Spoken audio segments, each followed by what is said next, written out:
Moving to the next problem. In this video, I will teach you type 2 problem of Pelton wheel turbine.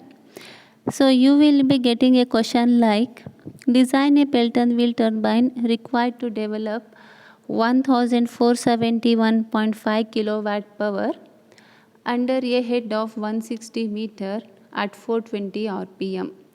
The overall efficiency may be taken as 85%. Assume CV is equal to 0.98, phi is equal to 0.46 and jet ratio is equal to 12. So here it is clearly said that you have to design the Pelton wheel turbine. The whole turbine you need to design, for which the data that is given to you is, they have given you the shaft power of the turbine which is of 1471.5 kilowatt, and the turbine is working under a head of 160. That means the value of H, that is the net head, is given, which is of 160 meter, and the Pelton wheel is moving with a speed of 420 rpm.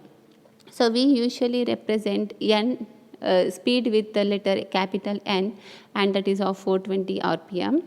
And the Pelton wheel is gives us the overall efficiency of about 85%. The overall efficiency of the turbine is given to us, which is of 85%.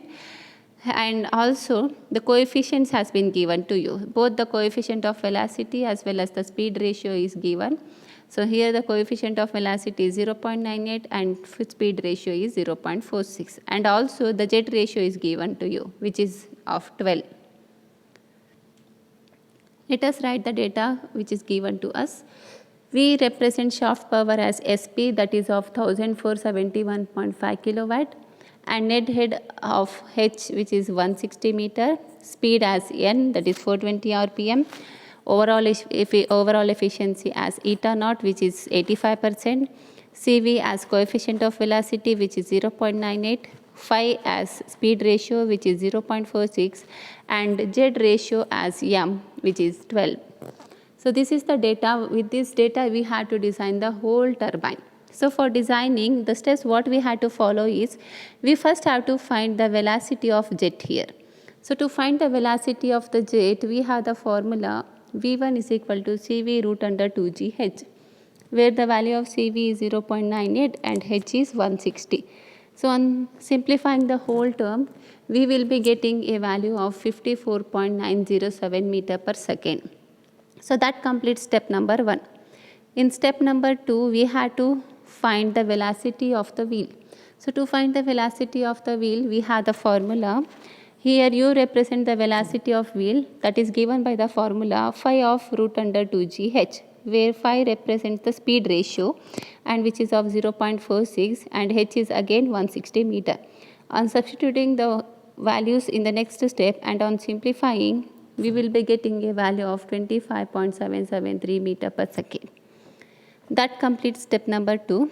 In step number 3, we will be finding the dia of the wheel here. To find the diameter of the wheel, we have the formula D is equal to U into 60 divided by pi n, where U represents your velocity of wheel and M represents the speed of the turbine. So we got the velocity as 25.773 into 60 you keep as it is, that divided by pi into n represents the speed here, which is 420. So on simplifying this, 25.773 into 60 divided by pi into 420, we will get a value of 1.1719, which is approximately 1.172, that is in terms of meter you get. So this gives us the dia of the wheel. So now, from the dia of the wheel, we will be finding the dia of the jet here. So to find that, the dia of the jet ratio is given. The value of M is given. And we usually represent M as the ratio between the dia of the wheel to the dia of the jet. So M will be always the ratio between capital D to the small d. That means the dia of the wheel to the dia of the jet. So we have the value of M here. The value of M is 12. Let us put the value of M as 12 and keep the value of D as 1.172, that divided by D. Now on cross multiplying, we will be getting 1.172 divided by 12 gives you a value of 0.0976.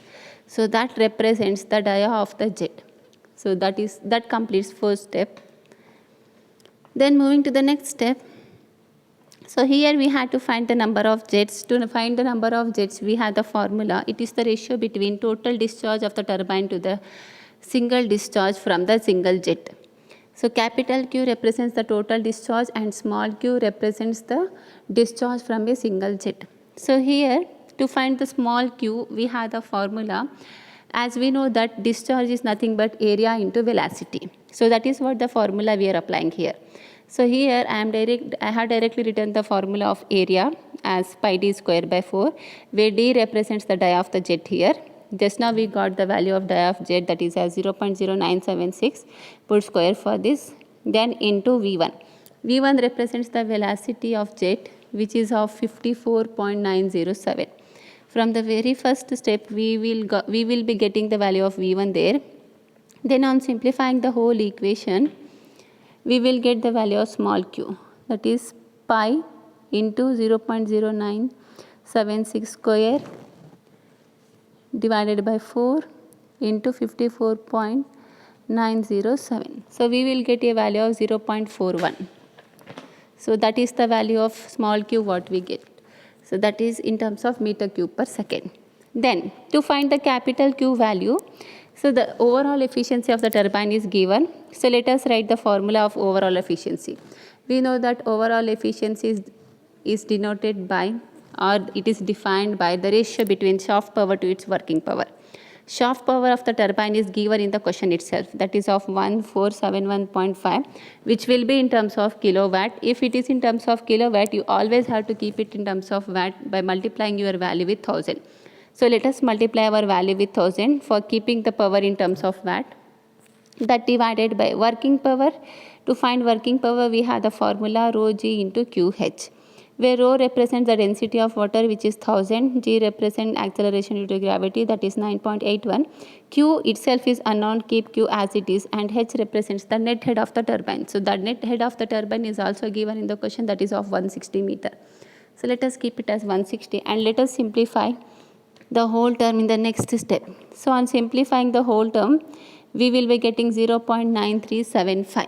So here I will be multiplying these two terms, and that answer will be divided with 1000 into 9.81 into 160. Then we have the value of eta naught as 85%. So overall efficiency will be expressed in terms of percentage, but here we have to keep it in terms of decimal. That's why I am dividing 85 with 100. On dividing 85 with 100, I get 0.85 here. Then by cross multiplying this, I will be getting the value of capital Q as 1.103 meter cube per second. So that gives me the total discharge. Now let us find the number of jets. We got both the values of Q, capital Q as well as small q. Let us divide this value with small q. So on dividing, I am getting a value of 2.69, approximately equal to 3 numbers. So that completes step number 5. Now moving to the next step, we have to find the number of buckets that has been attached to the wheel. To find that, we usually represent number of buckets with the letter capital Z, and to find that we have the formula 15 plus 0.5 times of m, where m represents the jet ratio here. So we have the value of m that is given in the question. The value of jet ratio was 12 there. So let us substitute it and simplify it. We will get a value of z as 21 numbers. So that means totally 21 numbers of buckets has been attached to the runner of the wheel. So then moving to the next step, that is the last step, we had to find the size of the bucket. So for the size, both we need to find the width as well as the depth. Width of the bucket will be kept as 5 times of the dia of the jet, and depth of the bucket will be kept as 1.2 times of dia of the jet. So we got the dia of the jet as 0.0976. So on simplifying these two values, we will be getting a value of 0.488 meter as the width of the bucket and 0.117 meter as depth of the bucket. So this is how we need to design the Pelton wheel turbine if it is asked to design. So that completes the second type of problem, and that completes the problem which is related with the Pelton wheel turbine. Thank you.